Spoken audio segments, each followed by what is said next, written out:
Close your eyes for a moment.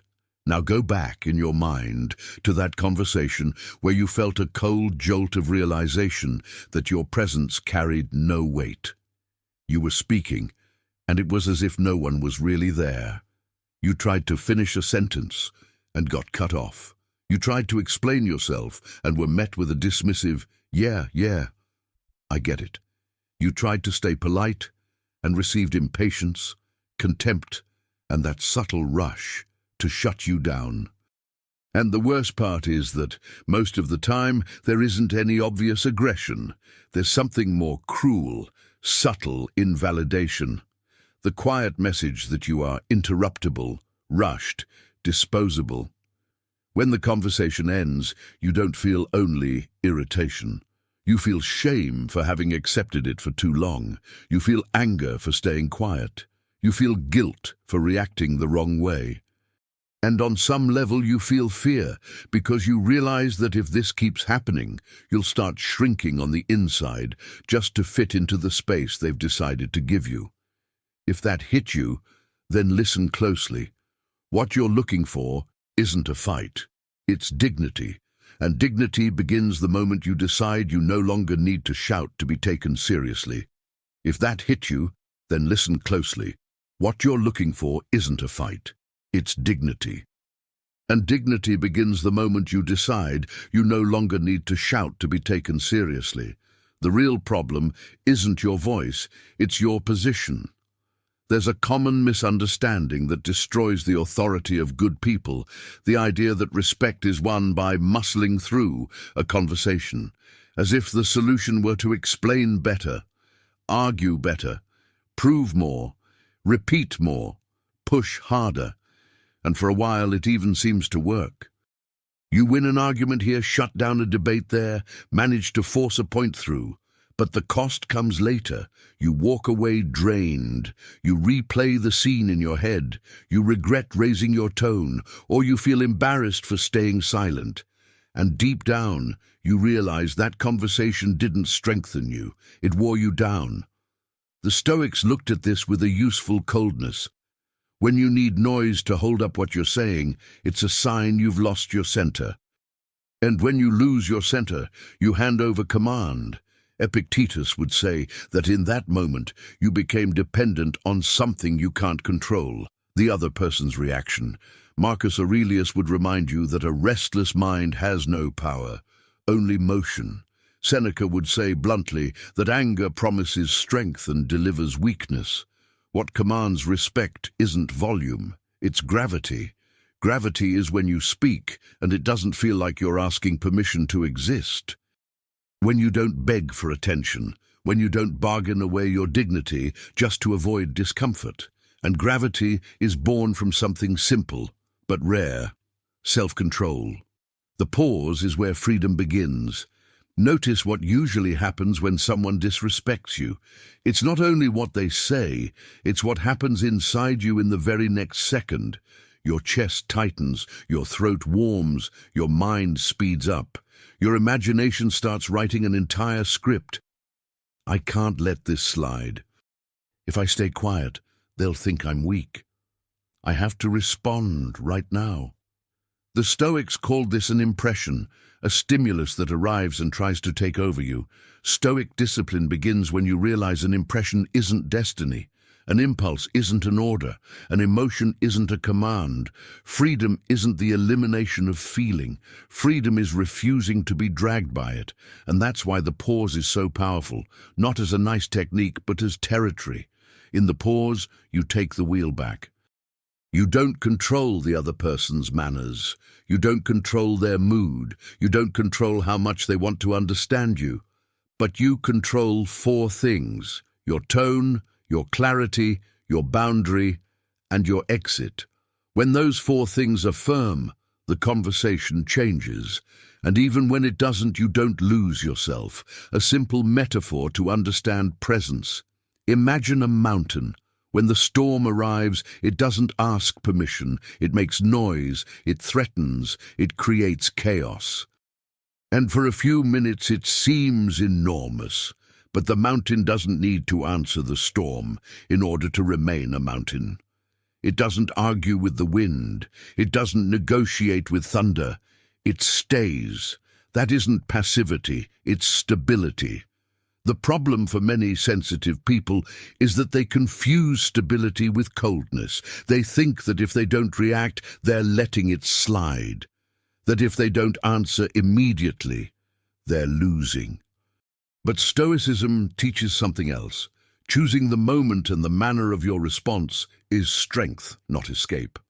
There's a difference between swallowing everything and governing yourself, between staying silent out of fear and staying silent out of clarity. And that's what begins to build your authority, the moment you become someone who doesn't react automatically. Now, yes, I want to give you 5 short phrases. They aren't pretty phrases. They are structures, anchors. They work because there is a posture behind them. I listen, but I don't yield.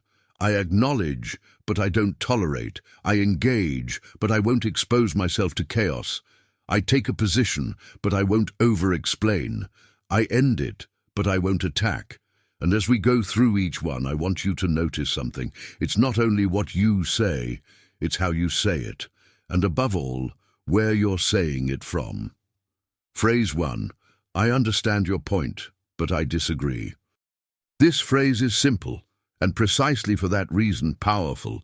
Many people, out of fear of conflict, think they must choose between 2 caricatures. Either they agree to keep the peace, or they fight to keep the truth. Adult life rarely works like that. You can recognize the other person's point without giving up your position. You can validate the existence of a perspective without being ruled by it. This phrase does 2 things at once. It prevents the other person from accusing you of not listening, and it keeps you out of the theater of proving too much. And here's a common trap. When someone pressures you, you start explaining non-stop. The more you explain, the more insecure you seem, and the more insecure you seem, the more they press. This phrase breaks the cycle. It isn't aggressive, but it is final. It says, I heard you, I processed it, I chose. And that communicates independence. Think of where it fits. Meetings where someone wants to dominate, conversations where someone keeps pushing until you're exhausted, situations where the other person wants to turn disagreement into war. And notice the detail it demands. A low, firm tone, unhurried. No irony, no provocative smile, just clarity. Phrase 2. I don't consider that appropriate. This is a boundary without a sermon. In many situations, disrespect comes disguised, a joke, a cutting remark, an indirect insult, a provocation with a smile. When you respond with long explanations, you feed the chaos. When you explode, you become the problem. This phrase gives no stage. It draws an invisible line. And here's what matters.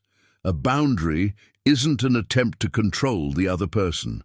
A boundary is a decision about what you allow near you. Seneca spoke of self-respect as the foundation of dignity. In plain terms, people test what you will tolerate, not because they're monsters, but because the world works that way. And because often they're so used to concessions that they confuse silence with permission. This phrase corrects that. It also protects your integrity, because you don't need to explain yourself to justify discomfort. You don't need to convince anyone something is inappropriate for it to be inappropriate for you. It works especially well when said with serenity, without anger. Serenity makes the phrase heavier. Phrase 3. Let's talk when this can be done respectfully. This is the phrase that changes the game because it changes the contract. In a difficult conversation, there is always a silent risk. The risk that you'll say something that doesn't represent your values, something you'll carry afterward. The Stoics' goal isn't to win arguments, it's to preserve character. This phrase helps you do that. It does something few people do. It makes respect a condition for the conversation. You're not avoiding the topic.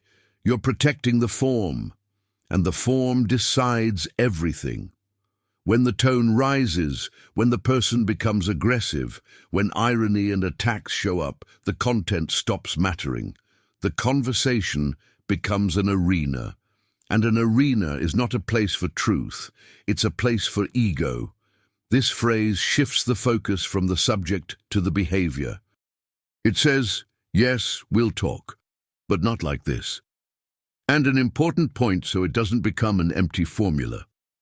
Walking away isn't always literal. Sometimes it's mental. It's slowing down. It's staying silent for 10 seconds. It's ending the interaction right there. It's saying you'll return to it later. It's changing the channel. The principle is the same. You do not hand your dignity to a disordered moment. Phrase 4. I'd prefer not to continue this conversation. Some conversations aren't dialogue. They're combat, and combat consumes. Many sensitive people get stuck in a pattern, trying to convince people who don't want to understand, trying to explain to someone who only wants to win, trying to justify themselves to someone who has already decided they're wrong. That is a waste of life. Marcus Aurelius wrote in different ways about choosing your own action instead of reacting to other people's behavior. In practical terms, not every provocation deserves a response. Not every ignorance deserves your energy. Not every conversation deserves your presence. This phrase gives time back to you, and it contains an important moral detail. It doesn't reject the person. It rejects the chaos. It doesn't say, you're impossible. It says, I'm not putting myself into this. That distinction preserves your dignity and reduces escalation. It's a phrase for the moment you realize the conversation has stopped being a search for understanding and has become a test of endurance. Phrase 5. That's your opinion, and I respect it, but I don't share it. This is the balance between courtesy and conviction. Many people believe that being kind means agreeing, and over time that creates a kind of self-erasure. You keep yielding out of fatigue, out of fear, out of the desire for immediate peace. And immediate peace becomes a slow loss of yourself. This phrase lets you respect the other person without abandoning your integrity. It also has a curious effect. People can sense when your calm comes from insecurity, and they can sense when it comes from stability. When it comes from stability, they change their behavior, sometimes not immediately, but they notice. Seneca spoke of living according to reason as a form of freedom. In simple terms, freedom is the ability to disagree without losing yourself, to hold your view without becoming aggressive, to keep your character under pressure. This phrase delivers exactly that, firmness without hostility. What unites the 5 phrases? One principle. Now notice, the 5 phrases share one thing. They reduce the need to prove.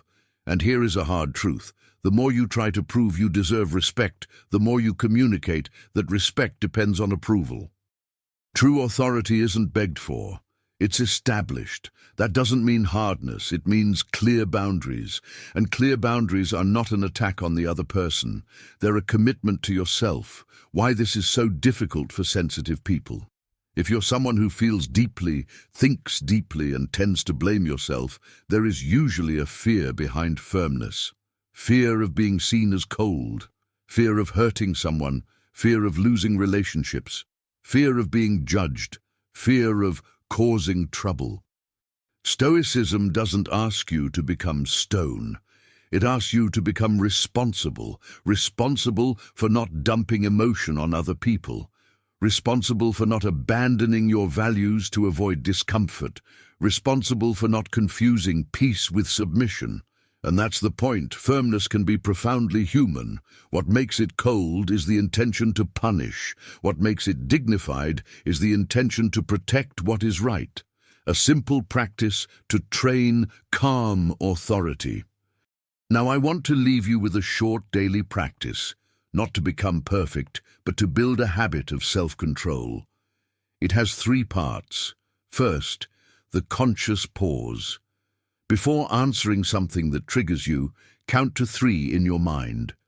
Not to become mute, but to stop the impulse from signing your name. Second, the Stoic question. Inside those 3 seconds, ask, what here is under my control? The answer is almost always my tone, my words, my boundary, my exit. Third, the chosen phrase. Then choose one of the 5 phrases as your structure, not to recite like a robot, but to remember your commitment to dignity. If you want to make this more solid, write 5 lines at the end of the day. Where did I react on impulse today? Where did I manage to pause today? Which phrase do I wish I had used? What did I try to control that wasn't mine? What can I do better tomorrow in a small and realistic way? This isn't about punishing yourself. It's about reviewing the day like someone training character, a closing that doesn't depend on the other person. Perhaps the hardest part to accept is this: even when you do everything right, the other person won't always respect you. That isn't failure. That is reality. Stoicism doesn't promise control over others. It promises freedom over yourself. And freedom here means you don't have to leave a conversation hating yourself. You don't have to feel ashamed of your behavior. You don't have to carry regret for losing control. You can leave whole. You can be the kind of person who doesn't sell themselves for a minute of victory.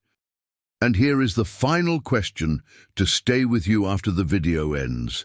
What if the authority you're looking for isn't something you win in other people, but something you practice in yourself every time you choose to respond with character?